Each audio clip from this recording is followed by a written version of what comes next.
Gloria a Dios para siempre.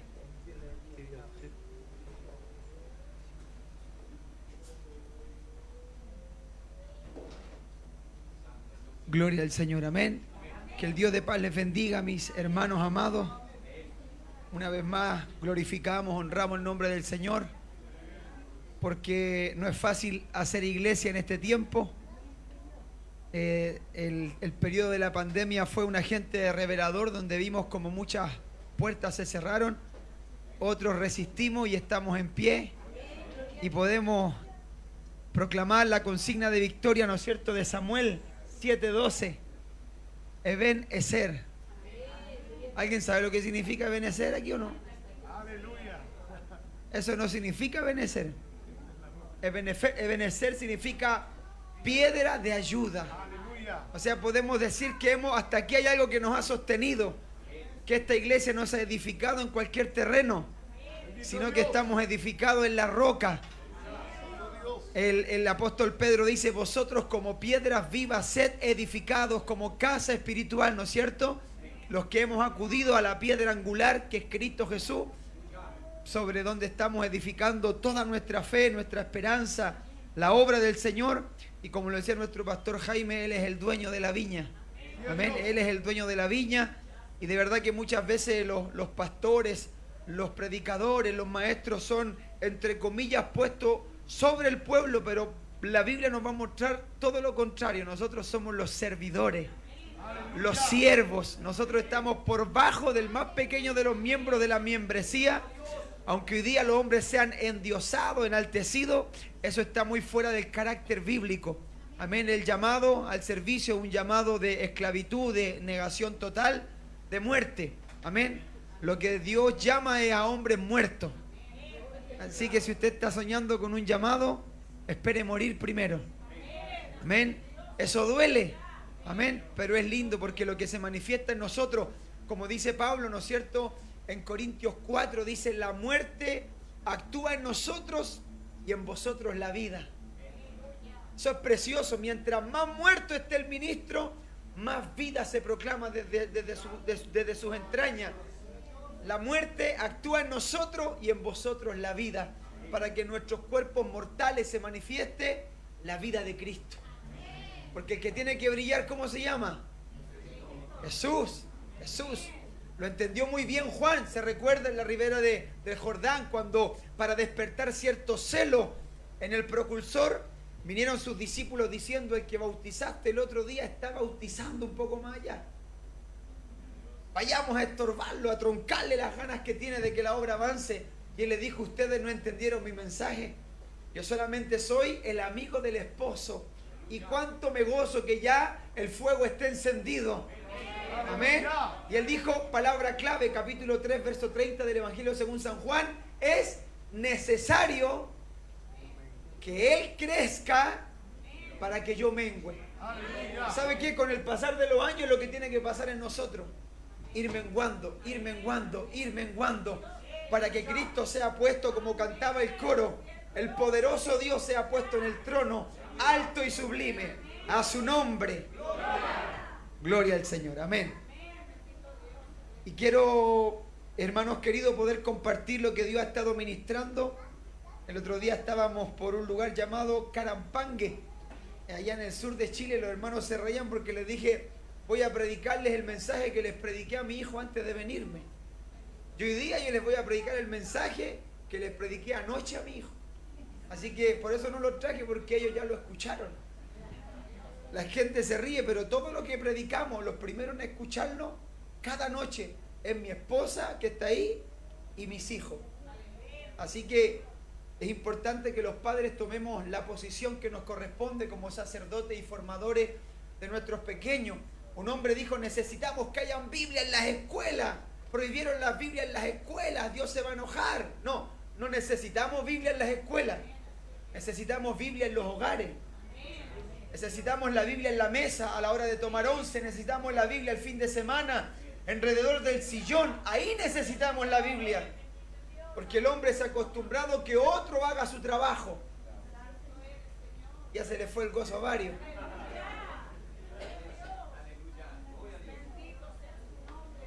Pero esto ha sido el eje central de nosotros como familia y como matrimonio. Poder transmitir el evangelio a nuestros hijos. Porque de nada sirve que Dios levante a un predicador, un evangelista que recorra el país entero si sus hijos se van a perder. Amén. Carta a la iglesia en Roma, capítulo número 1, verso número 1. La verdad es que no hemos venido a emocionar a nadie, solamente estamos aquí con una carga de que la iglesia crezca, como dice Pablo, como dice Pedro, como lo dice todo el cuerpo apostólico en sus epístolas. Ellos decían: crecer en la gracia y en el conocimiento de nuestro Señor Jesucristo. ¿Cuántos quieren crecer en la gracia y en el conocimiento? Y esta palabra conocimiento tiene dos raíces. Una es la palabra ginosko, que tiene que ver con el desarrollo de un conocimiento que comienza de una forma cercana y leve, pero con el transcurso del tiempo va en aumento hasta que es una verdad intrínseca, saturando nuestro foro interno. Ese es el conocimiento que Dios nos quiere dar. Ginosko es el resultado de un conocimiento a causa de una profunda relación. Es la palabra conocimiento. Se recuerda que aún en San Juan capítulo 8, verso 32, Jesucristo dijo a los discípulos que habían creído en Él. Imagínense, son discípulos que han creído en Él y les dijo: conoceréis la verdad y la verdad os hará libre. O sea, no me garantiza la libertad total o la libertad gloriosa de los hijos de Dios, como dice la Escritura, ni el ser discípulo, ni que ya tenga un conocimiento, sino que Dios nos quiere llevar a bogar mar adentro, a que nuestra barca se salga de la orilla y podamos navegar en el océano insondable de la belleza, la majestad, la altura, la grandeza de Jesucristo, el Hijo de Dios. La segunda palabra, la primera es ginosko y la segunda es epignosis. Amén, que tiene que ver conocimiento experiencial. Eso que nadie te puede arrebatar. Aunque a nuestros viejos hermanos en el circo romano les arrancaron la piel, nunca les pudieron arrancar la fe, porque estaba incrustada en su alma. Y eso es lo que Dios quiere transmitir hoy día. Romanos capítulo 1, verso 1. Hoy más que nunca necesitamos reforzar las estacas de la iglesia, hermano, para que cualquier viento de doctrina no nos mueva con facilidad. Necesitamos reforzar y anclar nuestro corazón en la verdad de la Biblia, de las Escrituras. Capítulo 1, verso 1. Dice: Pablo, siervo de Jesucristo, llamado a ser apóstol, apartado para el evangelio de Dios, que había prometido antes por sus profetas en las Santas Escrituras, acerca de su Hijo. ¿De qué trata el evangelio? Acerca de su Hijo, nuestro Señor Jesucristo, que era, eso es lindo, que era del linaje de David según la carne, que fue declarado Hijo de Dios con poder según el Espíritu de santidad por la resurrección de entre los muertos. Verso número 16. Porque no me avergüenzo del evangelio, porque es poder de Dios con un propósito específico. ¿Cuál es el propósito? Salvación a todo aquel que cree, al judío primeramente y también al griego, porque en el evangelio la justicia de Dios se revela por fe y para fe, como está escrito: mas el justo por la fe vivirá. El Señor añada bendición grande a esta su palabra. Amén. Reciba su asiento, hermano querido. Necesitamos tener ideas claras. Y hoy día, hermanos queridos, estamos pisando suelo santo. No hay un documento más trascendente, más importante dentro de la autoría de Pablo, el insigne apóstol Pablo, como es la carta de Romanos. Él escribe 6 documentos antes de escribir Romanos. Pero es interesante que cuando el Espíritu Santo movió a los eruditos, a los hombres intelectuales que trabajaron en canonizar la Escritura, ver qué libros quedarían dentro del canon y cuáles se convertirían en libros apócrifos bajo el estudio y el análisis del Espíritu, porque más allá de la intervención humana, ¿cuántos creen que hay un Dios soberano detrás de este libro? Y a Dios se le plació que a nuestras manos llegase un compendio, una compilación de 66 libros. Por eso a los curiosos yo los invito a cerrar esas páginas y dejar de escuchar a esos que hablan del Evangelio de Tomás, del libro de Enoc, de tanta distorsión, que solamente el curioso es desviado de lo medular, de la esencia. La Biblia dice: a la ley y al testimonio, el que no dijere conforme a esto es porque no le ha amanecido. Y hoy día tenemos una generación curiosa, nos gusta lo nuevo. ¿Se recuerda cuando Pablo está en Atenas? Dice que los atenienses no se interesaban en nada más que decir o oír algo nuevo. Por eso hoy día tenemos tanta doctrina falaz, mentirosa, fraudulenta. En estos días, uno de los pseudos apóstoles chilenos, Billy Munster, y esta mujer de Centroamérica, están hablando del Dios de la cuarta dimensión, que hay un ser sobre la Trinidad. Mentira del diablo. 3 son los que dan testimonio en el cielo. ¿Cuántos dicen amén? El Padre, el Hijo y el Espíritu Santo. Y esos 3 están aquí en esta noche para bendecir a su iglesia, para traer luz, inteligencia, sabiduría y desechar toda basura que quiera contaminar y desviarnos de la verdad que ha sido una vez dada a los santos. Es por eso que cuando hablamos del libro de Romanos, hablamos de un libro trascendente que trajo un impacto extraordinario a todo el desarrollo de la iglesia. Aquí está concentrada toda la doctrina, todo el plan de salvación, todo el corazón de Pablo. Él se lo ha arrancado y lo ha transcrito en 16 capítulos, pues sabe que va más allá de su profundo deseo y anhelo de viajar a Roma. Él dice: nosotros los apóstoles siempre estamos expuestos a la muerte.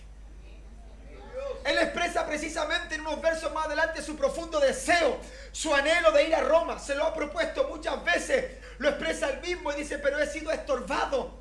¿Por qué? Él dice: quiero ir a vosotros y comunicaros algún don. Porque muchos de los predicadores de la época y de los pensadores y filósofos dicen: Pablo es predicador de pueblo. Pablo es para la aldea y solamente para la sinagoga judía. Pero aquí en Roma está la cuna del pensamiento. Aquí en Roma están los hombres de la lingüística, los filósofos, los hombres que tienen la respuesta a los misterios del hombre. Acá Pablo no se atreve a venir. Pero Pablo dice: anhelo ir a vosotros para poder compartir algún don. Y no es precisamente el desafío de la época la que lo mueve. Lo que a Pablo lo mueve es saber que ahí hay almas. Y él ha recibido una verdad no por hombre ni por hombre, sino por vía de revelación. Lo expresa Gálatas en el capítulo 1. El evangelio que yo predico no me lo enseñó hombre alguno. Fue el Espíritu de Dios, el Cristo eterno. Casi como un abortivo se me reveló y me entregó toda la revelación de la doctrina para la iglesia del Señor Jesucristo. El ministerio que había estado oculto en otras edades, pero en los postreros de los días ha sido revelado aún a los principados por medio de la iglesia. Imagínense qué trascendente que a través de usted y de mí Dios ha traído una revelación desconocida aún por los ángeles. Extraordinario.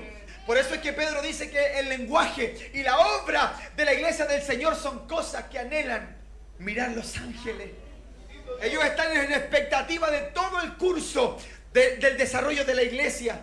Y Pablo va a decir: a sabios y a no sabios soy deudor. O sea, vamos a entender que no son palabras rebuscadas, no son palabras adornadas, sino que son verdades profundas las que expresa Pablo. Se recuerda cuando él dice: palabras fieles y dignas de ser recibidas por todos, que Cristo Jesús vino al mundo a salvar a los pecadores. ¿Cuántos pecadores dicen amén? De los cuales nosotros fuimos los primeros. Que Él nos alcanzó, nos redimió, nos justificó, nos perdonó, nos santificó, nos lavó, nos transformó por el poder del Evangelio.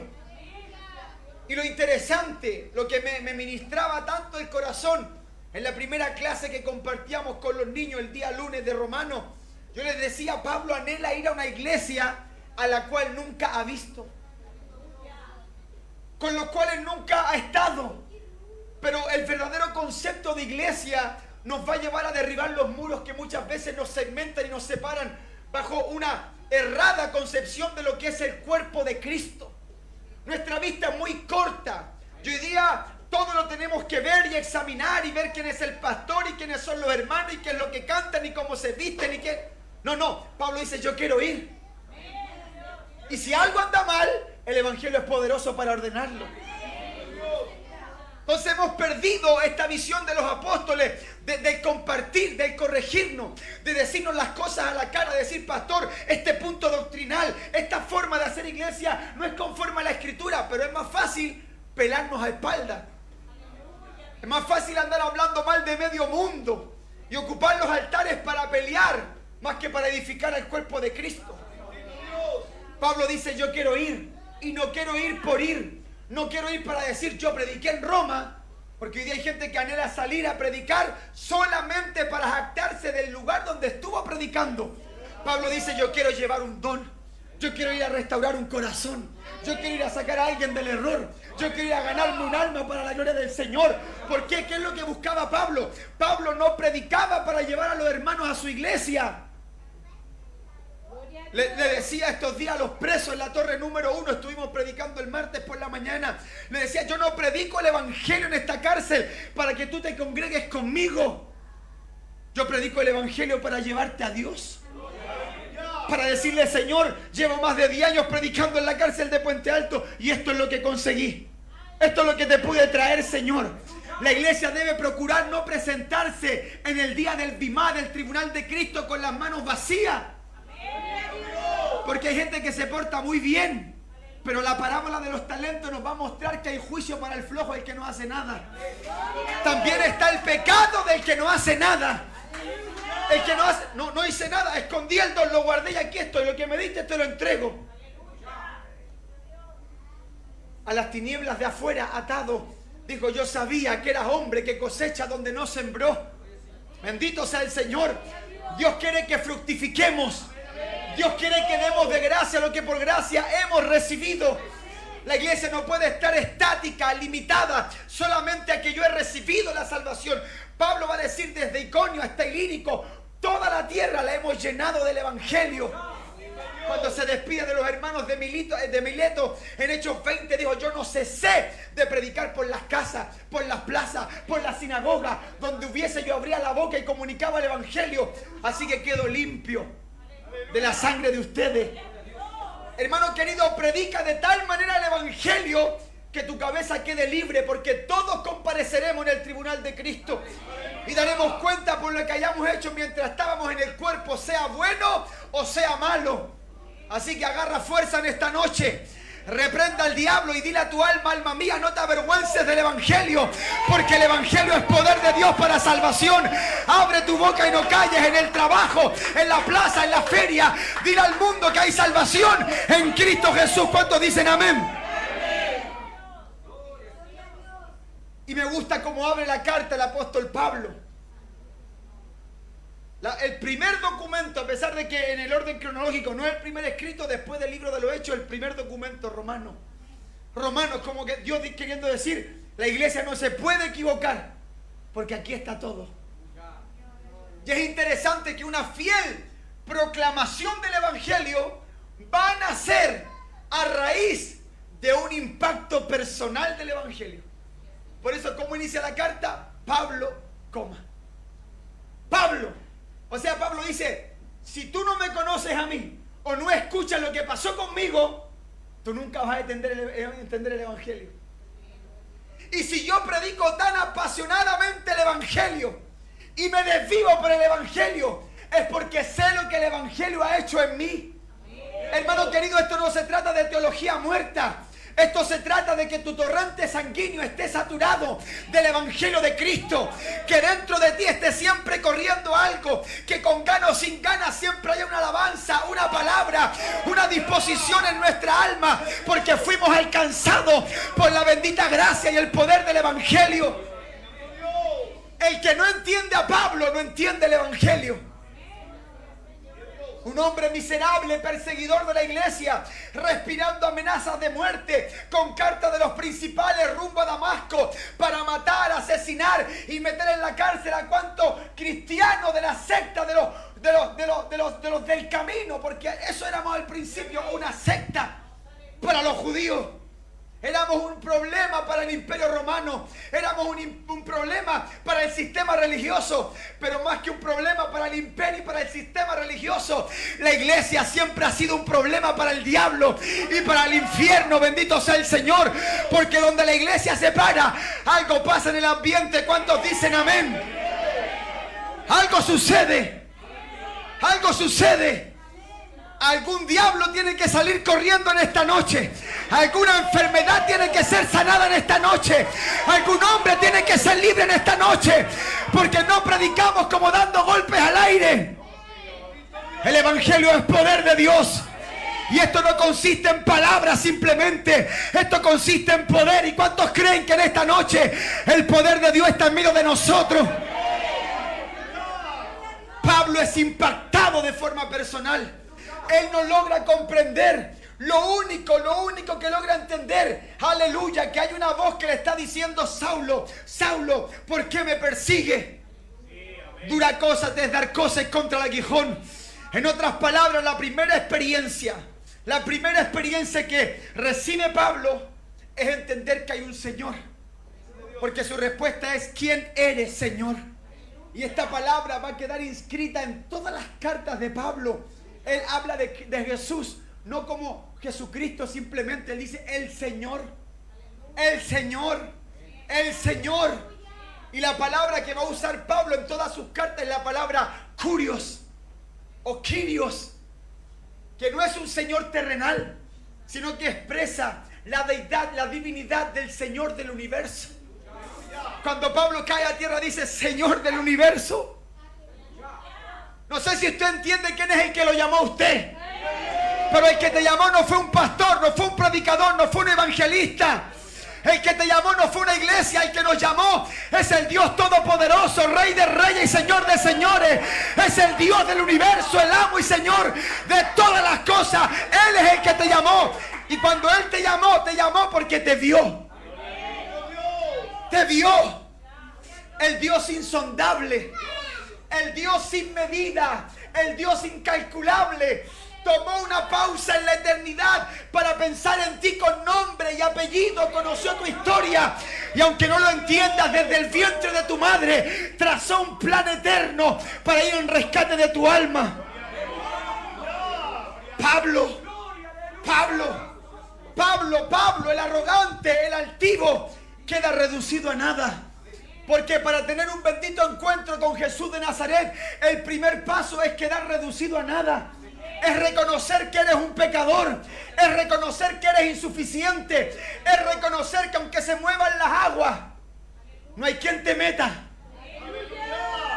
No hay quien te meta. Es reconocer que tu justicia no da la talla ni siquiera para mirar el reino de los cielos. Porque solamente para mirarlo, para entenderlo, para contemplarlo, en el periodo de nuestro peregrinaje, debes nacer de nuevo. Y cuando hablamos del nuevo nacimiento, dice: los cuales no son engendrados ni de carne, ni de sangre, ni por intervención humana, ni por voluntad de varón, dice el escritor, sino de Dios. Todos los nacidos de Dios, los nacidos del Espíritu, son convidados a entender el misterio del reino. Porque hablas por parábolas para que oyendo no oigan. No sea que oyendo se conviertan, por sus propios medios sean atraídos. No, esto viene de Dios. Por eso es que Pablo dice: yo soy Pablo, siervo de Jesucristo. La expresión siervo tiene que ver con la palabra doulos, esclavo, uno que está subordinado, uno que está bajo sujeción de un amo mayor que él. Pablo, cuando habla en Gálatas, dice: de aquí en adelante ninguno me cause molestia, porque yo traigo en mi cuerpo las marcas del Señor Jesucristo.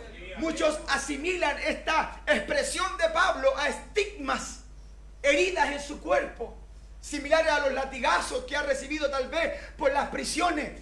Pero en realidad de lo que Pablo está hablando cuando él dice yo traigo en mi cuerpo las marcas del Señor Jesucristo, él ocupa la expresión del esclavo rebelde. ¿Y qué hacían con el esclavo rebelde? Se escapaba una vez, como en el caso, ¿no es cierto?, de Onésimo. Se recuerda que fue devuelto a la casa de Filemón. Dios bendiga a esos dos que leen la Biblia. La primera marca del esclavo rebelde se la hacían en el pie. Una vez que volvía a transgredir en su rebelión a su amo, le hacían una segunda marca en la mano. Y la tercera vez que se volvía a rebelar, le hacían una marca en la nuca. Pablo dice, yo tengo las marcas del Señor. Yo soy el esclavo rebelde. Pero estas marcas han tomado control de mis pisadas y ya no voy donde yo quiero ir. Ha tomado control de mis manos, ya no hago lo que quiero. Y este Señor ha tomado el control de mi mente. Ya no puedo pensar ni querer, mis sueños se fueron. Ahora tengo un amo, ahora tengo un Señor. Ahora soy siervo del Señor Jesucristo. ¿Por qué? Porque he sido alcanzado, porque he sido salvado, porque he sido transformado. Oh, bendito sea el Señor. Y este amo es bueno, hermanos queridos, este amo es bueno. Pablo dice, yo estoy dominado, posesionado o poseído por el Espíritu, la palabra y la voluntad de Dios. Hermano, ese es el alcance que quiere tener el Evangelio sobre nosotros. Luego añade diciendo, hermano, yo podría detenerme solamente en Pablo y estar 2 horas hablando. Mi hijo, en este capítulo llevamos una semana. Yo te voy a hacer un resumen. Mira, va a decir, llamado a ser apóstol, apartado, llamado para ser apóstol. La palabra apóstol, apostelo, enviado en la primera fila para morir. Ahora los apóstoles se graban en los hoteles, se graban en sus autos último modelo. Eso no es ser un apóstol. Ser un apóstol es ser un siervo, es ser un esclavo, es ser un hombre que padece, que sufre. Pablo lo dice, nosotros los apóstoles somos expuestos como carne de matadero. Y le dice a los hermanos de Corintio, ustedes reinan, ustedes también. Y nosotros los mensajeros, los enviados, sufrimos, padecemos hambre, desnudez, soledad, traición. Eso es ser un enviado. El enviado no sabe dónde va, no sabe si volverá. Estamos en el camino de la fe. Esto es el Evangelio, hermanos queridos. No es lo que el YouTube nos ha pintado, no. Esto es el Evangelio. Llamado a ser apóstol, llamado para ser enviado.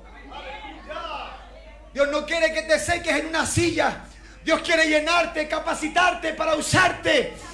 Y no necesariamente va a ser en un púlpito. Hay plazas, hay rucos, hay hospitales, hay cárceles, hay escuelas, hay universidades que están esperando tu predicación, que están esperando tu mensaje. Pero si primero no eres tú impactado por el Evangelio, nunca podrás proclamar con autoridad el mensaje del Evangelio. Eso es lo que está diciendo Pablo. No se trata de algo intelectual, esto es espiritual. Apartado para el Evangelio. ¿Qué hace el Evangelio también? Me esclaviza, me capacita para enviarme y también me separa. Apartado, de ahí la palabra santo. Santo. Un concepto muy poco practicado o mal interpretado. Porque cuando la Biblia nos habla de santidad, no habla de pelo hasta el suelo. No te equivoques. Cuando la Biblia habla de santidad, está hablando de alguien separado, que vive en otra ruta, en otra disposición, en otro planteamiento de vida. Cría a sus hijos de forma distinta. Su matrimonio se sustenta de forma distinta. No es un mundano que su matrimonio se sostiene solamente con sexo. No, su matrimonio es santo. Sus hijos son santos. A la hora de sentarnos a la mesa no tragamos como locos y nos llenamos el vientre hasta sentir arcadas. No comemos como hombres santos. Ponemos cuchillo en nuestra garganta. Damos gracias al Señor antes de comer. Hoy día estábamos en el mall comprando unas cosas, comiendo una hamburguesa, pero alrededor de nuestra mesa nos miraban porque nosotros estábamos dando gracias al Señor por estos alimentos. Bendícelo, Dios del cielo. La gente nos mira como bichos raros, es que somos santos. Somos santos. Y este llamado debe abarcar cada área de nuestra vida. Si la santidad no está abrazando todas las áreas de tu vida, de tu desarrollo como familia, como creyente, como trabajador o como jefe en el caso contrario. Si no eres distinto, si no eres diferente, aún no has sido impactado por el Evangelio. Apartado para el Evangelio de Dios. Esto es extraordinario. Pablo dice, hermanos queridos, no es que hubo una junta para diseñar esto. No es que nosotros nos juntamos en el aposento alto o en Jerusalén y dijimos, ya, vamos a predicar un mensaje. Escribamos de qué se trata esto para que coordinemos y cuando tú prediques allá, yo predique lo mismo por allá. No, esto viene de Dios. Y esto a mí me ministra, hermanos queridos. ¿Por qué? Porque entender que todo el plan de redención no es de diseño humano, sino que todo esto estaba en el corazón de Dios en la eternidad pasada, en el periodo ex nihilo, antes de que Dios dijese sea la luz. A.W. Tozer dijo, Dios dijo sea la cruz. Porque el cordero que fue inmolado estaba preparado desde antes de la fundación del mundo. Dios no improvisó. Dios no se rascó la cabeza y dijo, ¿qué vamos a hacer? Pecó Adán en el huerto. Hoy, ¿qué vamos a hacer? No, no, no. Nada sorprende a Dios. Él tiene un plan trazado para esta humanidad. Él tiene un plan trazado para nosotros. O te subes al barco o te quedas fuera.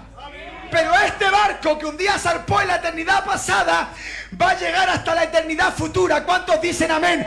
Nada detiene este barco y este barco está avanzando. Y este barco se llama Jesús de Nazaret. El que se sube se salva. El que se baja se pierde. Ahí el concepto de la predestinación, el destino previo del plan de Dios. No es que unos son para salvación y otros para irse para el infierno. No, mala interpretación bíblica. La predestinación tiene que ver con el plan eterno que Dios trazó. Y el que entiende esto y atiende por la fe al llamado del Evangelio es salvo y tiene vida eterna. Pablo dice, viene de Dios. Hay un texto que me volvía loco. Segunda de Corintios 5:18. Hablando de la sustitución, hablando de la muerte, de la resurrección, del poder transformador del Evangelio. Pablo va a decir, y todo esto proviene de Dios. Y todo esto proviene de Dios. Hermanos, los creyentes, los no convertidos, tienen que entender que esto no se trata de hombre. Es Dios el que está interesado en tu alma. Es Dios el que quiere salvar tu familia. Todo esto proviene de Dios. Y esto, hermano, entenderlo, aquí hay que hacer una pausa. Todo esto proviene de Dios, quien nos reconcilió consigo mismo por Cristo y nos dio el ministerio de la reconciliación. Verso 19. Que Dios estaba en Cristo reconciliando consigo al mundo, no tomándole en cuenta a los hombres sus pecados, y nos encargó a nosotros la palabra de la reconciliación. Esto es tan sencillo. Se lo voy a resumir y graficar de forma clara.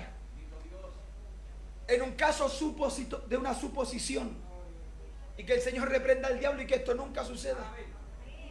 Es como que mi esposa me engañara a mí. Me engañara de forma brutal, grotesca, y rompiese mi alma, rompiese mi corazón. Pero yo echase a ese hombre de la casa después de sorprenderlo, respirara, contar hasta 10 y me acercara yo a ella y le dijera, mi amor, ¿quieres volver conmigo? Eso es lo que hizo Cristo en la cruz. Lo engañamos, nos fuimos detrás de otros amores, rompimos el corazón santo de nuestro Dios, pero en la cruz es Él el que viene a nosotros y nos busca como en el huerto. Adán pecó y se escondió, pero fue Dios el que salió por el huerto diciendo, Adán, Adán, ¿dónde estás? Quiero cubrirte, quiero vestirte, quiero darte una buena noticia.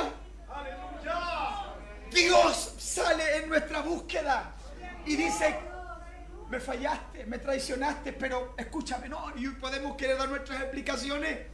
¿Se recuerda usted, hijo pródigo? Me levantaré y pescó el lápiz y empezó a decir: iré a la casa de mi padre y le diré. ¿Qué le digo? Ay, he pecado contra el cielo y contra ti. Él prepara todo un plan para volver a casa. Pero de pronto el padre se asomaba junto al camino. ¿Por qué? ¿Por qué se asomaba junto al camino? Porque la ley dice: el hijo rebelde sea apiedrado por todos los vecinos. O sea, si el hijo pródigo llegaba directamente a la aldea, antes de golpear la puerta de su padre, iba a ser apiedrado por todos los vecinos. Pero el Padre Eterno se adelantó y salió a su encuentro junto al camino. Y cuando lo vio, fue el padre el que corrió a él, lo abrazó, lo besó, no lo dejó decir una palabra, porque nuestras palabras son torpes. Lo único que hay que hacer es venir a Cristo. Él tiene el evangelio, que es poder de Dios para salvarte, para transformar tu alma. Extraordinario. Esto viene de Dios. Él mismo planea salvarnos, reconciliarnos. Mas Dios muestra su amor para con nosotros, en que siendo pecadores, hombres viles, hombres que no le estábamos buscando, Cristo Jesús murió por todos nosotros. Nos reconcilió. Cuando ni siquiera habías pensado en arrepentirte, Jesús está muriendo en la cruz del Calvario pensando en ti, con nombre y apellido. Esto es el evangelio. El evangelio de Dios. Este es el plan de Dios. ¿Por qué? Lo vamos a ver un poquito más adelante. Hoy yo quiero que usted se vaya con ideas claras. Vamos a ver qué es el evangelio. Estamos en la introducción. ¿Qué más dice? El que había prometido antes por sus profetas en las Santas Escrituras, aunque aparentemente el evangelio es una revelación neotestamentaria, en el capítulo 14, versículo 6 de Apocalipsis dice que el segundo ángel salió proclamando ¿qué cosa? El evangelio eterno. El evangelio eterno. El evangelio no es algo nuevo, como algunos piensan. ¿Por qué? Yo te voy a decir por qué. Dice que el evangelio fue anunciado por los santos profetas. La pregunta es: ¿quién fue el primero en anunciar el evangelio? ¿Quién fue el primero en anunciar el evangelio? Pónete los cinturones. Mira, la primera proclamación, lo dice Pablo, el evangelio de Dios. El primero en anunciar el evangelio es Dios mismo. ¿Dónde? Génesis capítulo 3, verso 15. Y dijo a la serpiente: pondré enemistad entre tu simiente y la simiente de la mujer. Esta te herirá en la cabeza, mas tú le herirás en el calcañal. Yo voy a hacer que uno nazca de mujer, y ese va a romper todo tu poder, diablo mentiroso. La primera proclamación sale de la boca de Dios. Voy a levantar, aleluya, de una mujer. Por eso va a decir la Biblia, Gálatas 4:4, habiéndose cumplido el tiempo de la proclamación divina, vino el Cristo nacido de mujer bajo la ley. Me estoy gozando solo. La primera proclamación es de Dios, desde Dios hasta Abraham. Abraham dijo: Jehová se proveerá de un cordero para el holocausto. Desde Abraham hasta Job, que son contemporáneos, Job dijo: no les dije que mi Redentor vive y del polvo se levantará. Desde Job hasta Moisés, Moisés dijo, Deuteronomio 18:15, varón profeta como yo levantará Dios de en medio del pueblo, a él oiréis. Desde Moisés hasta David, David dijo el Señor a mi Señor: siéntate a mi diestra hasta que ponga a tus enemigos por estrado de tus pies. Y añade diciendo: en cuanto a mí, veré su rostro en justicia, estaré conforme cuando despierte a su semejanza. Desde David hasta Isaías, Isaías dijo: señal les va a darle el Señor, una virgen concebirá a luz un niño y llamaremos su nombre Emmanuel. Dios tabernaculizando habitará en medio de nosotros. Y añade el capítulo 9, verso 6 de Isaías diciendo: y llamaremos su nombre admirable, Dios fuerte, Padre eterno, príncipe de paz. El principado será sobre su hombro y lo dilatado de su imperio, ¿quién lo podrá medir? ¿Hasta dónde va a llegar este? Capítulo 11 añade diciendo: del vástago de Isaí subirá cual renuevo y reposará sobre él los 7 espíritus de Dios, espíritu de sabiduría, de consejo, de temor de Jehová. Desde Isaías hasta Miqueas. Miqueas dijo: mas tú, Belén Efrata, la más pequeña eres de todas las familias de Israel, de ti saldrá el legislador. Desde Miqueas hasta Zacarías.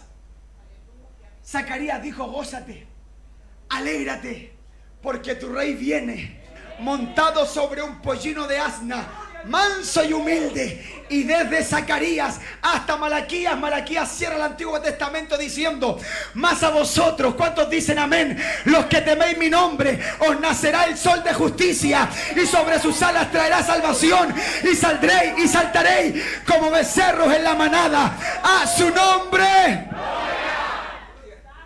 Es un río caudaloso de profecía que apuntan al señalado, a uno solo, al que Salomón dijo: mi amado es como manojito de mirra en mi pecho, mi amado es como el manzano entre los árboles silvestres. Es distinto el que va a levantar el Señor. Y de pronto el Dios del universo, el creador, sustentador, administrador, diseñador del universo, se metió en el vientre de una muchacha en una humilde aldea y vino a un punto del universo.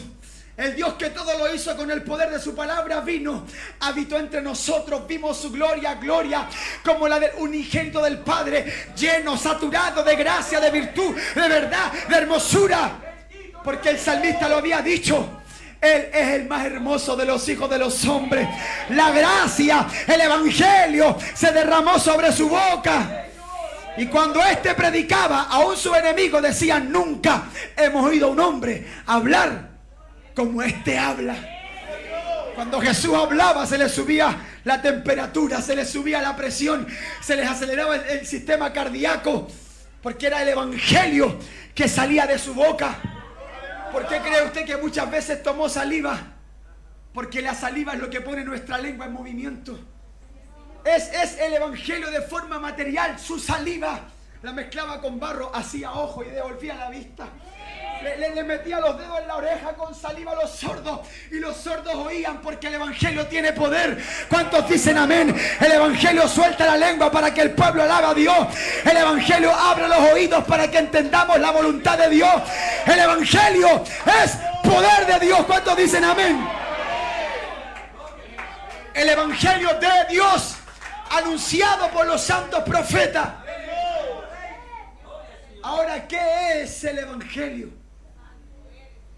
Usted me va a responder rápidamente y me va a decir: buena noticia, buena nueva. Y eso es en esencia, o al menos a ese consenso llegó la transliteración de la palabra evangelio. Pero ¿qué es el evangelio? Yo te voy a decir lo que es el evangelio. Déjame tomar un poco de agua.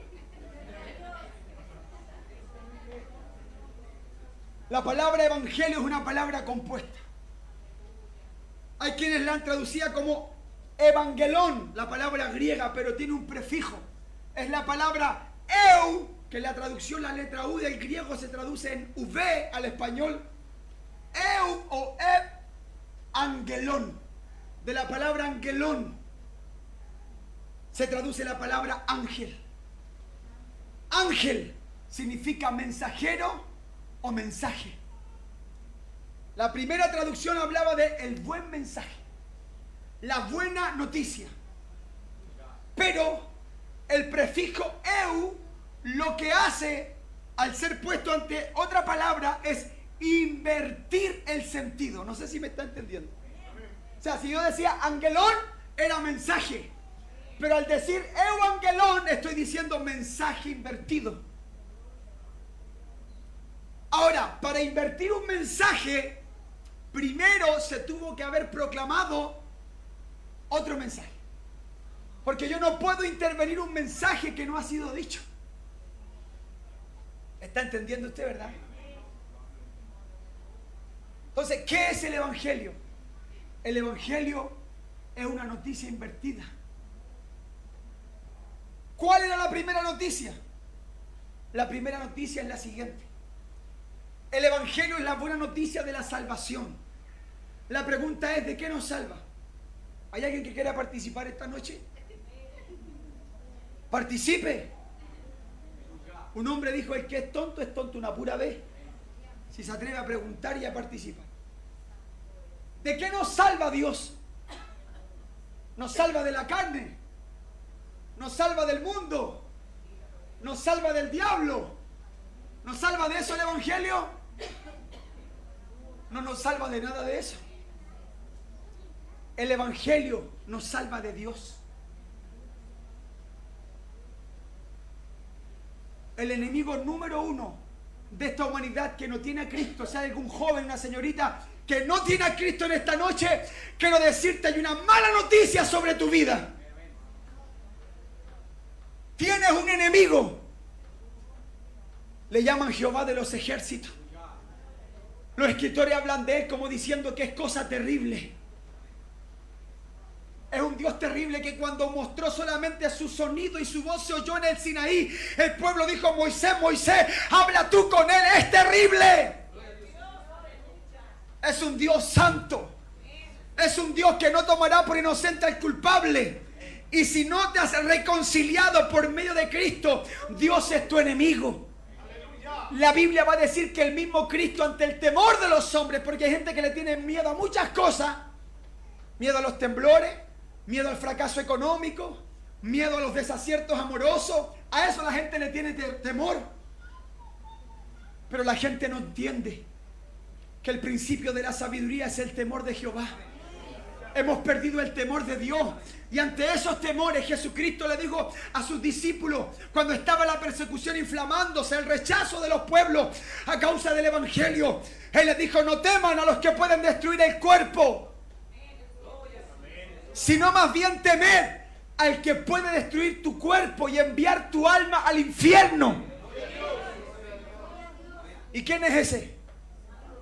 Dios. Dios es el que mata. Dios es el que sana. Dios es el que enferma. Dios es el que pone reyes y quita reyes. Lo mismo le son las tinieblas que la luz. Él es el que crea la adversidad. Él crea la paz. Hay un momento donde los discípulos comienzan a tener destellos de la deidad de Cristo.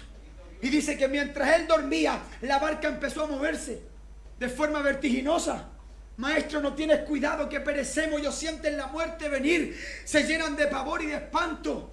Pero cuando Cristo se levantó, se puso en la punta del barco, sabe que Él reprendió los vientos con la sola orden de su palabra. Y dice, y los discípulos se llenaron de temor. Les dio más miedo entender quién era el que se estaba parando en la punta del barco. Y dijeron, ¿quién es este? Que aún el viento y el mar le obedecen. En un momento Pedro ha estado con él, ha estado en la barca, ha estado escuchando su mensaje, bogan mar adentro, pesca milagrosa. Cuando vuelven a tierra, no le queda otra cosa a Pedro que caer postrado a los pies y decirle, vete, apártate de mí, aléjate, aléjate. Para un pescador, encontrarse un amigo que levanta la mano y se llena el barco de peces, ¿es negocio o no es negocio? Pedro hubiese dicho, venga para acá. Venga, hablemos de negocio. Le dijo, ándate, aléjate, eres terrible, no merezco, no soy digno. Algunos hablan, ¿y quién es el ángel de Jehová? ¿A qué se refieren las cristofanías del Antiguo Testamento? Es Cristo.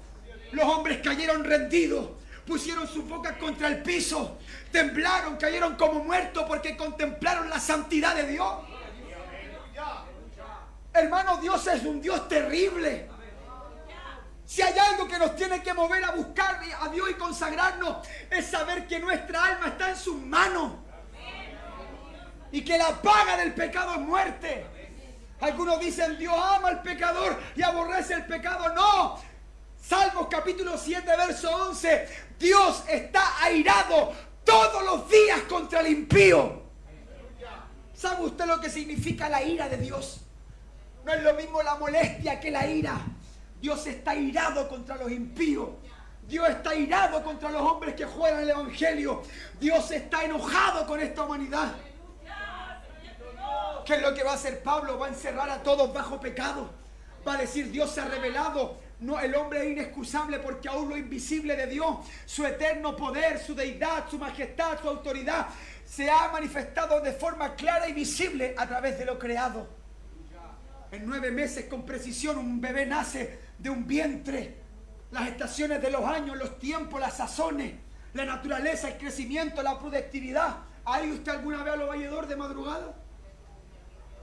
Yo cuando fui, hermano, quedé impactado y decía, ¿de dónde sale tanta comida? Y estamos en un lugar y camiones rebosando de cebolla, de papa. Yo decía, Dios es extraordinario. Abundancia para los pueblos. Y la gente piensa que es la sabiduría humana que siembra la tierra. No, no. Él da pan al que come y semilla al que siembra. Es Dios. ¿Sabía usted que no hay sembradores ateos? Todos los hombres que siembran la tierra saben que hay un Dios, porque sus ojos son testigos de cómo una tierra aparentemente inerte fructifica, pone pan en sus mesas, alimenta a sus hijos, los prospera. Es la mano del Todopoderoso. Y un día predicando en Chiloé, me estaba tomando un café con un pescador y me dijo, el mar es una maravilla porque nadie lo siembra y nunca deja de dar fruto, me decía. Nadie lo siembra. La tierra, el hombre participa, pero en los océanos, dime quién participa. Todo esto proviene de Dios. Por eso el hombre es inexcusable. El hombre no puede decir Dios no existe. Cada día es un milagro. El diseño, tu anatomía, tu desarrollo, tu respirar, tu andar, tu levantar, tu acostar, todo es Dios. Pablo le dijo a los griegos, porque en Él nos movemos y de Él somos, y ciertamente no está lejos de nosotros, Él está allí. Es por eso que el hombre es inexcusable. Y dice en el Evangelio, la justicia de Dios se revela. ¿Cuál justicia? Que Él es un Dios santo. Y el que transgrede la ley, transgrede todos los mandamientos. Todos hemos pecado en algún instante de nuestra vida. Esta muchacha que está aquí necesita redención. Su mamá también. No es que los niños son angelitos. No, no son angelitos.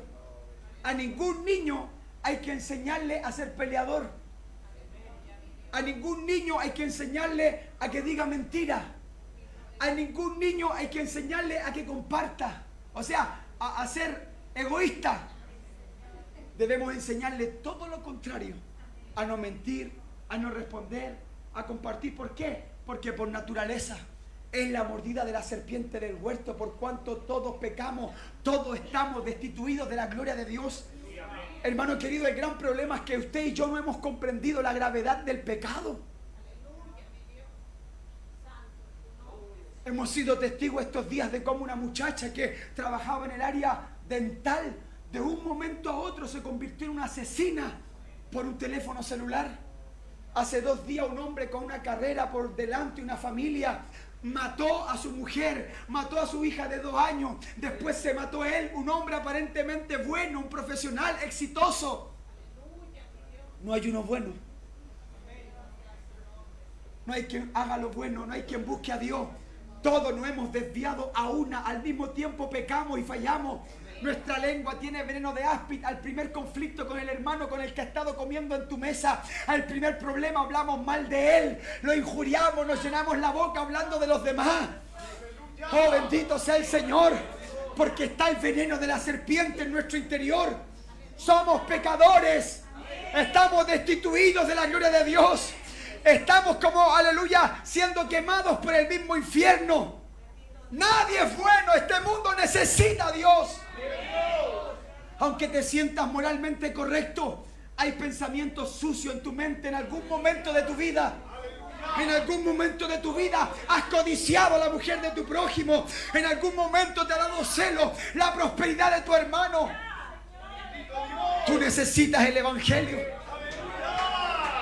Yo necesito el Evangelio. Yo necesito un Salvador. Yo no puedo por mis propios medios y por mis obras ser salvo e ir al cielo. Por eso el único que nos puede salvar de Dios es Dios. Y Él mismo trae esta revelación, trae este plan de salvación, trae esta belleza, esta majestad, esta obra arquitectónica de la gracia para perdonarnos porque sabe nuestra incapacidad. Si hay alguien que algún día le dé la locura, así, le dé fiebre y se ponga a leer la Biblia un día de esto, te invito a leer el capítulo 9 de Job. ¿Sabe lo que dice? Dios de Job, varón perfecto, recto, apartado del mal. Así lo describe Dios. Pero en el capítulo 9 dice, yo sé que esto es así, que el hombre no se puede justificar para con Dios, lo dice Job. Y unos versos más adelante en el capítulo 9, casi al final, dice, aunque me limpiase con la limpieza misma, aún mi ropa me acusaría y me aborrecería. Mi ropa diría, sucio, pecador. Aunque te limpiases con agua pura, de manantial, de nieve, la mancha de tu pecado no desaparece. Esa es la mala noticia, que el hombre por las obras no puede ser justificado. Esa es la mala noticia, que aunque hagas manda y vayas a lo Vázquez, te sea un sectario que se vaya a vivir a un monte, el pecado está dentro tuyo. En los días de Noé, ¿qué dijo Dios? Voy a exterminar la maldad de los hombres, pero voy a salvar a uno solo porque he hallado gracia delante de mis ojos. Y se metió Noé y 7 personas más, o 8 personas salvó Dios en el arca, ¿verdad? Pero había un polizonte, uno número 9. ¿Cuál es el número 9? Se llamaba borrachera, porque el viejo pisó tierra, plantó viña y se curó y maldijo a sus hijos con su desnudez, ¿o no? Entonces el hombre es insuficiente. Por eso este patrón, a través de los profetas, busqué a uno que hiciese vallado. Ezequiel, Salmo 14, busqué a uno y no lo hallé. Ni uno daba la talla. ¿Y qué hace Dios? Dios mismo toma forma de hombre, ovula en el vientre de una mujer virgen, viene a esta tierra, camina como ninguno, nace como ninguno, predica como ninguno, sana a los enfermos, los niños corren a su regazo porque hay ternura y belleza en él. Perdona a la pecadora, al adúltero, al mentiroso, al extorsionador, al abusador. Los fariseos no entienden cómo come con publicanos, con pecadores, pero es que eso es el evangelio. Eso es el evangelio. ¿Y qué hicimos nosotros? Cuando el cielo preguntó, ¿a quién quieren elegir? A ver si el hombre puede elegir a Dios. ¿A quién eligen? Aquí tenemos a Barrabás, extorsionador, asesino, criminal y mentiroso. Y aquí está el justo, el santo, el Hijo del Dios viviente. ¿A quién eligen? Vamos, únete a la multitud.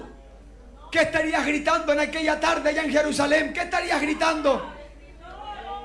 ¿Qué estarías gritando? ¿A quién quieren? No irías a Jesús. Te unirías a la multitud y dirías, queremos a Barrabás, queremos a Barrabás. ¿Y qué hago con este? Que aún por vía de revelación y sueño, Dios le había dicho a la mujer de Pilato, no maten a ese justo. ¿Qué hago con este? Díganme ustedes, ¿qué hago? Crucifíquenle. Hermano, ¿quién mató a Jesús? Segunda pregunta. ¿Quién mató a Jesús? ¿No fuiste tú? ¿No fue Pilato? Esta es la maravilla del evangelio. Si hay alguien escribiendo Isaías 53, versículo 9, ¿qué es lo que dice hablando del siervo sufriente? Aunque no hubo engaño en su boca, aunque nunca hizo maldad, aunque fue impecable. ¿Sabe lo que significa la palabra impecable? Sin pecado, impecable, el blanco, el puro, el perfecto, el inmaculado, el santo Hijo de Dios, el que cumplió la ley a cabalidad. A pesar de eso, se dispuso con los impíos su sepultura, mas con los ricos fue en su muerte, aunque nunca hizo maldad, ni hubo engaño en su boca. ¿Quién mató a Jesús? Versículo 10. ¿Quién mató a Jesús? ¿Fueron los hombres? ¿Fue Pilato? ¿Fue Israel? Todo esto proviene de Dios. Hermanos, ¿sabéis por qué soy evangélico? Por estas maravillas que el Espíritu me ha revelado. Ser evangélico no es cantar 3 coros ni vestir una corbata. Ser evangélico es abrazar el evangelio, es conocer el evangelio, es vivir esclavo en humildad, en sencillez, en decir no lo merecía, no era digno, lo que yo merecía, toda la ira del Dios Santo, el Padre lo descargó sobre su Hijo. ¿Entiendes la oración de Getsemaní? Padre. Él no dijo, Padre, reprenda al diablo. Padre, en tu potestad está mi alma. Si es posible, pasa de mí esta copa. ¿Qué copa? La copa representa la ira de Dios. Apocalipsis 7 copas serán derramadas sobre todo este género humano si no se arrepienten de sus iniquidades. En el periodo de la gran tribulación, la ira del Padre sería descargada en la cruz. Por eso el verso 10 dice, aunque fue impecable, con todos sus atributos, Jehová quiso quebrantarlo, sujetándole a padecimiento. Cuando haya puesto su vida en expiación por el pecado, verá linaje, vivirá eternamente, y la voluntad de Jehová será en sus manos prosperada. Mira, 2 de Corintios capítulo 5, no sé quién tipea por ahí, el verso 21. ¿De qué habla el capítulo 5? Se lo resumo, va a decir que el amor de Cristo nos constriñe pensando esto, que si uno murió por todo, luego todos murieron. Esto es el evangelio, para que los que viven, porque es verdad, somos salvos por gracia, por fe, pero si has recibido el impacto del evangelio, ya no vives para ti mismo. Santiago va a protestar y va a decir a los super gracia y pura gracia, muéstrame tu fe sin obra. Debe haber una respuesta y lo vamos a ver en la parte final. En 3 horitas más terminamos esto. Mira, verso 21, mi hermana querida. Dice que Dios, el amor de Cristo nos constriñe pensando esto, que si uno murió por todo, luego todos murieron, para que los que viven ya no vivan para sí, sino para el que murió y resucitó en favor de nosotros. Así que de aquí en adelante a nadie conocemos según la carne, y aun si a Cristo conocemos según la carne, ya no le conocemos así. ¿Por qué? Porque ahora está en gloria. Ahora está en gloria, ya no es débil. Está en gloria, coronado de gloria, de honra, de majestad. Ha pensado en este pequeño detalle, abro paréntesis. Juan logró un nivel de intimidad tan profundo con el maestro que incluso recostó su cabeza en su pecho. Pero en Apocalipsis, cuando lo ve, cae como muerto. Solo de verlo en gloria se deshizo su espíritu, porque ya no le conocemos colgado semidesnudo en un madero. Él resucitó de entre los muertos. El sello de certificación como hijo de Dios es que se levantó con poder y autoridad, y ahora está entronado a la diestra del Padre, intercediendo por la iglesia, por todos nosotros, a nuestro favor. Cierro paréntesis. Volvemos a conectar la mente de Pablo con Isaías 53, versículos 9 y 10. ¿Qué dice Pablo? Al impecable, al que no conoció pecado, por nosotros lo hizo. Habla de la intervención de otro, no propiamente él se hizo, no, alguien lo hizo. ¿Quién lo hizo? El Padre. No, usted no hace nada. Usted con suerte viene a los cultos. Por nosotros lo hizo pecado. El Padre lo maldijo. Lo maldijo. Deuteronomio, ¿qué decía? Maldito. Gálatas 3:13. Maldito todo aquel que es colgado en un madero. Maldito. El Padre lo maldice en la cruz. Hermano, la cruz es terrible. La cruz es terrible. Algunos dicen, la salvación es gratis, es fácil. Sí, es gratis, pero no es tan fácil. Hubo sangre, hubo sufrimiento, hubo quebranto, hubo dolor. La buena noticia es que lo que tú merecías, lo recibió otro. El postrer Adán, el sustituto, el carnero, aquel que vio a Abraham en la fe y lo proclama Juan en la ribera de Jordán. Es ahí el Cordero de Dios que quita el pecado del mundo. Otro fue atravesado. Va la espada contra Isaac. No lo haga. Jehová se proveerá de un cordero. No lo haga. Esa es la buena noticia. La espada está en contra de los pecadores y los que no han aceptado a Cristo como su Señor y Salvador. Pero la buena noticia, el evangelio, es que esa espada fue clavada en el pecho del Hijo. Porque de tal manera amó Dios al mundo que ha dado a su Hijo unigénito para que todo aquel que en Él crea no reciba la puñalada, sino que tenga el don, el regalo de la vida eterna. Al que no conoció pecado, el Padre eterno, el Santo, por nosotros lo hizo pecado, para que nosotros fuésemos hechos justicia de Dios en Él, en Cristo. Lo leíamos recién en el Evangelio, dice Romanos 1, la justicia de Dios se revela por fe y para fe. ¿Qué es la justicia de Dios? Pregunta número 3. ¿Qué es la justicia de Dios? La justicia de Dios abarca dos ámbitos. Número 1, tú y yo culpables. Dios santo. Pero el justo se hace maldito. Él se vistió de nosotros para que nosotros fuésemos vestidos de Él. Nosotros no es que por el Evangelio ahora somos buenos, no, el Evangelio nos viste de Cristo. Abro paréntesis, para que Isaac bendijera a Jacob. ¿Qué tuvo que hacer Jacob? ¿Vestirse de quién? ¿De qué hermano? ¿Menor o mayor? No, el hermano mayor se vistió de otro. Para que la bendición del padre Isaac cayese sobre Jacob, se vistió de otro. ¿De quién se vistió? De su hermano mayor. Pablo va a decir, Cristo es nuestro hermano mayor.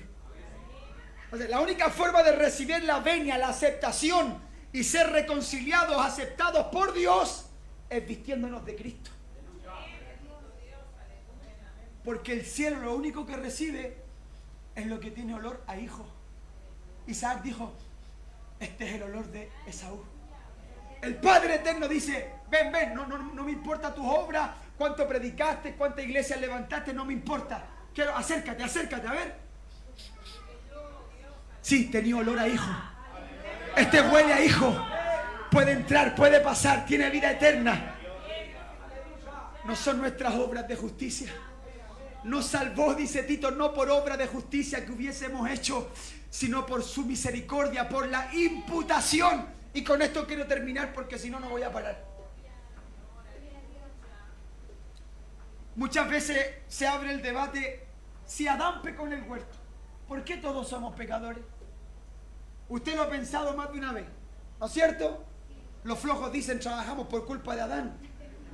No, ese es otro mensaje, porque la orden de labrar la tierra y trabajarla es antes de la caída. Ojo con eso, el trabajo no es causa del pecado, el trabajo tiene gloria cuando el hombre entiende que es bendición de Dios tener un trabajo.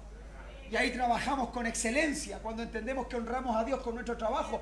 Lo explican los apóstoles, para los discípulos y los siervos y esclavos, hacer todo como para el Señor, ¿no es cierto? Entonces, no llega al cielo a echarle las pantadas, por tu culpa tuve que trabajar. No, el trabajo tiene gloria, dignifica al hombre. Es lindo llegar a fin de mes, pagar nuestras cuentas como corresponde, proveerle una faldita a la esposa, algo para los niños, pagar, ayudar, bendecir a otro, porque hemos trabajado, hemos sudado. Eso tiene gloria de Dios. ¿Por qué? Porque dentro de nuestra imagen, ese es otro mensaje. La teología del trabajo, me pueden invitar y lo compartimos. Para los varones un día, para puro hombre, eso es bueno. Pero Cristo lo dijo, mi Padre trabaja hasta hoy y yo también trabajo. O sea, dentro de nuestra semejanza a Dios está ponerle el hombro a la vida. Me gané un callo ayer. Soy comerciante, yo no tengo callo, pero estamos edificando el templo, estamos agrandando la iglesia.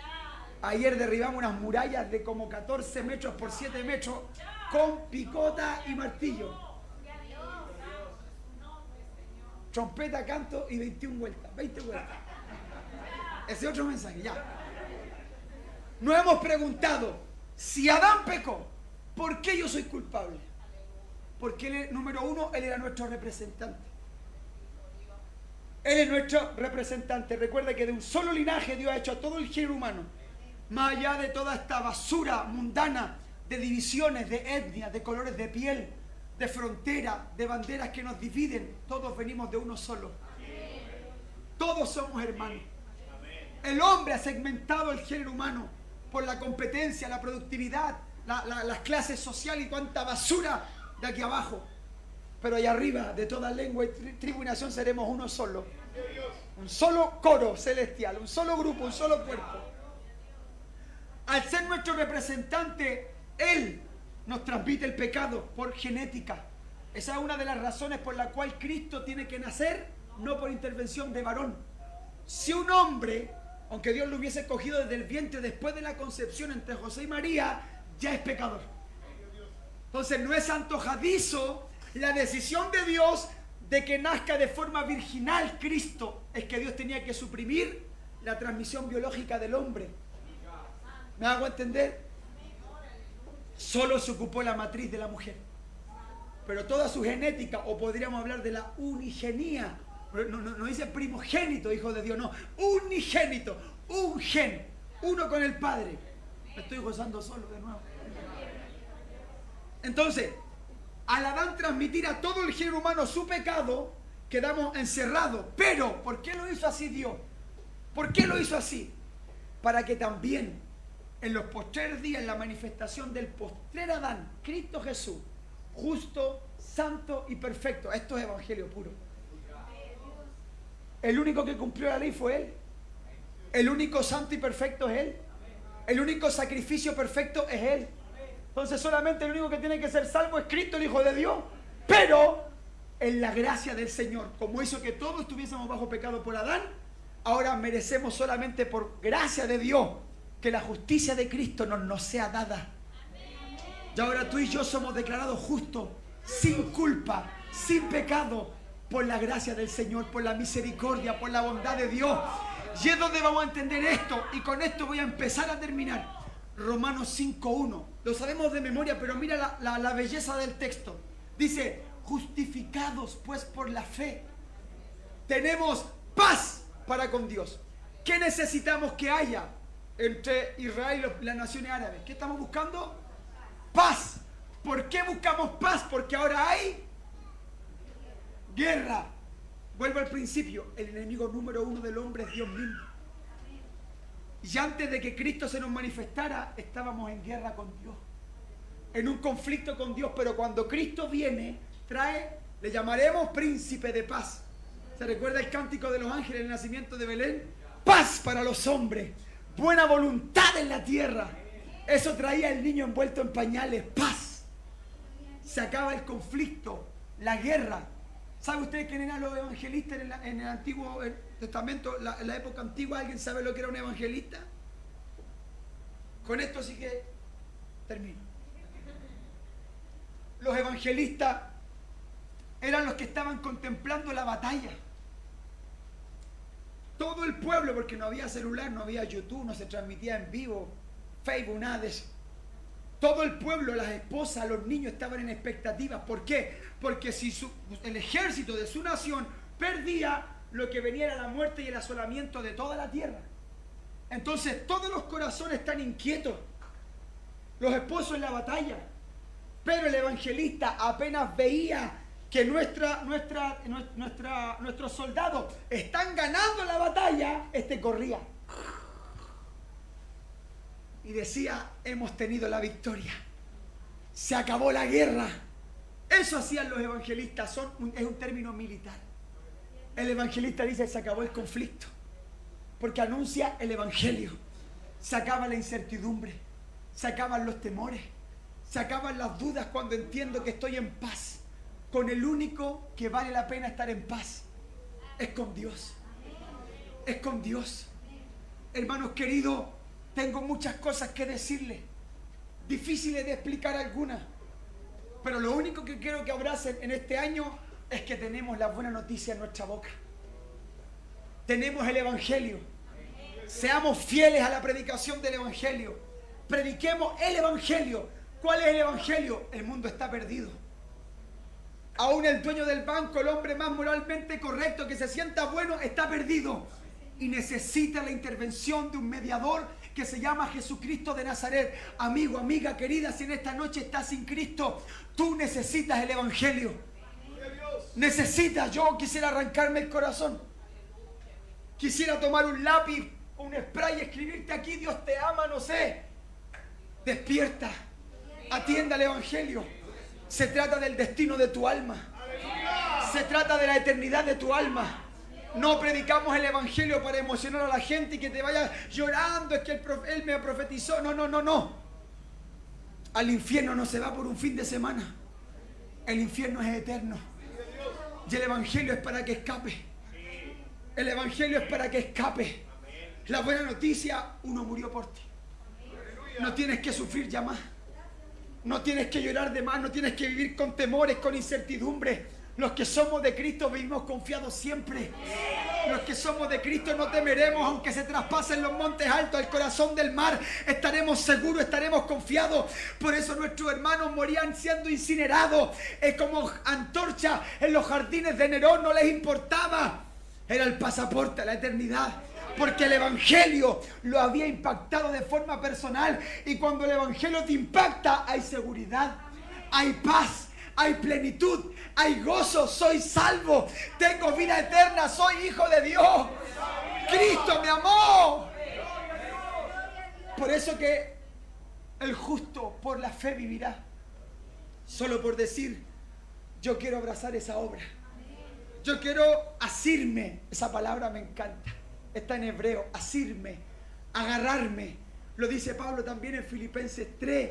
Asirme, agarrarme de aquello por lo cual yo también fui asido. Dice, me agarró Dios primero, pero ahora yo tampoco lo quiero soltar.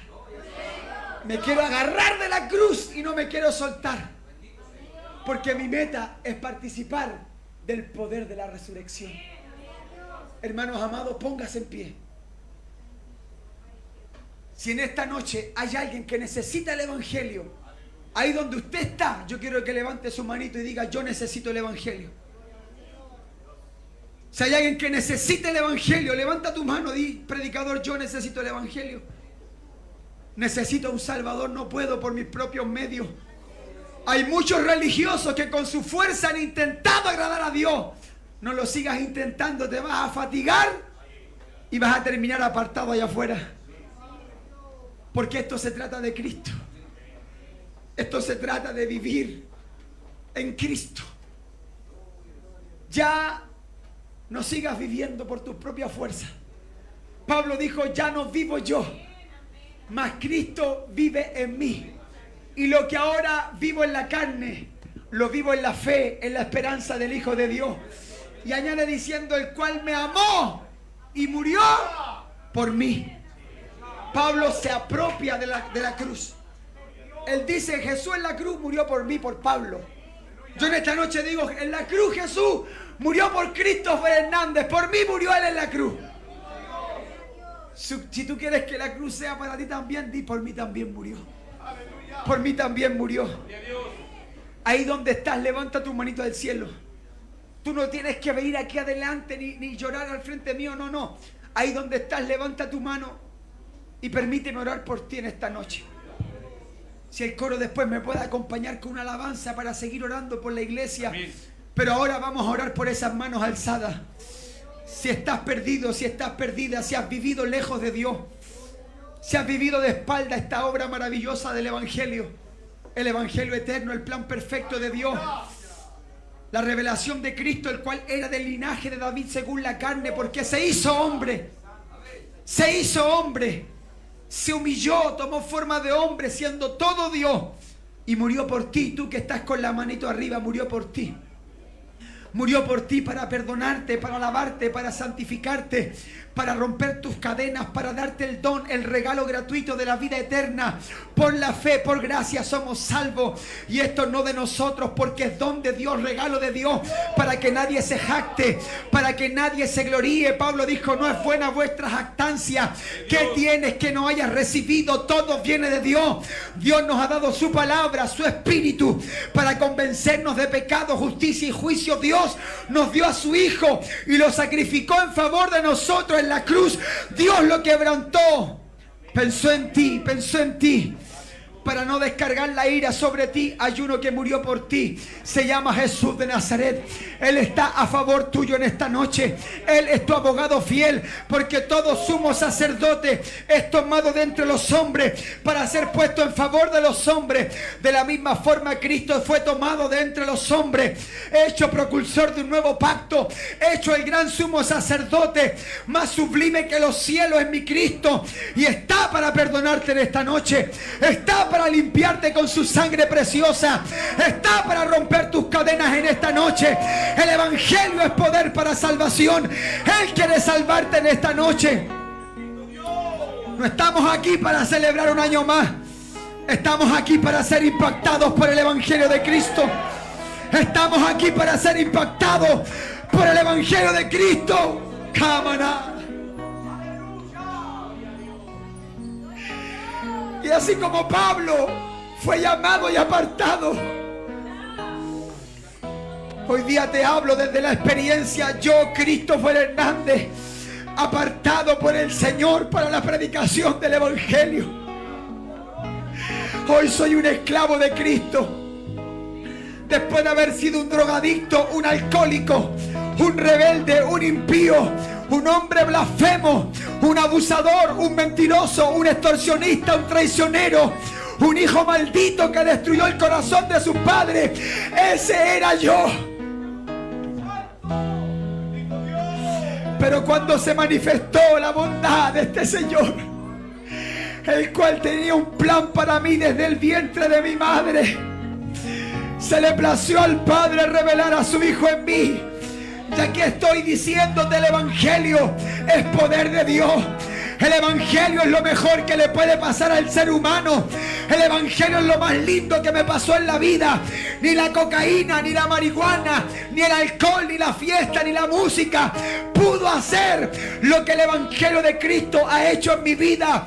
Hoy tengo esperanza, tengo fe, tengo confianza, tengo vida eterna. Estoy en paz. Estoy en paz para con Dios. Duermo tranquilo. Tengo gozo. Tengo alegría. ¿Sabes por qué? No porque Dios nos use y nos abra puertas y nos prospere y me dio familia. No, no, no.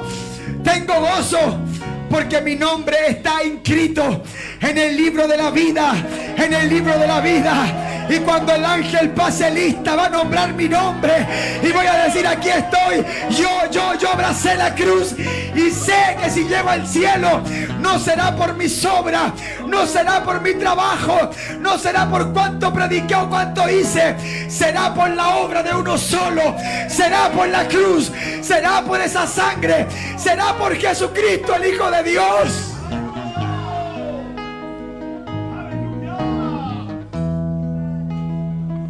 Desde el capítulo 1 hasta el capítulo 11, Pablo habla de toda la obra de Dios, de todo el plan de salvación, de la justificación por fe, de la crucifixión de Cristo y nuestra unidad en el cuerpo a través del bautismo. En el capítulo 7 de la nueva ley de Cristo. En el capítulo 8 ninguna condenación hay para los que estamos en Cristo Jesús, a los que no andan conforme a la carne sino conforme al Espíritu. Y termina diciendo: nada me apartará del amor de Dios que es en Cristo Jesús. Nada me separa, ni espada ni ángeles, nada va a impedir mi relación con Dios. Entre el capítulo 9, 10 y 11 de Romanos habla de la dispensación de Israel, los judíos y los gentiles, Israel y la iglesia. Y en el capítulo 12 va a decir: si entiendes el plan de Dios sobre tu vida. Capítulo 12, verso 1: amados, os ruego por las misericordias de Dios que presentéis vuestros cuerpos en sacrificio vivo, santo y agradable a Dios, que es vuestro culto racional.